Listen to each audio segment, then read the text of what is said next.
Second question, is it okay to pray tahajjud in the morning if I overslept?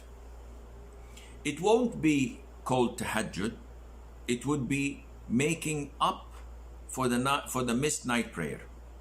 And Mother Aisha, may Allah be pleased with her, if I'm not mistaken, tells us that whenever the Prophet sallallahu alaihi wasallam overslept due to illness or any other reason, he would make up his night prayer by changing it from odd numbers, which is 11, into even numbers, which is 12.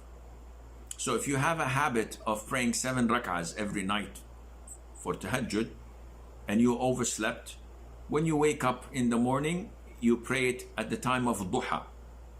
So it is after sunrise by 10 minutes or 15 minutes till before the adhan of dhuhr by 10 minutes or 15 minutes. And you pray, instead of 7, you pray 8. 2 by 2 by 2 by 2.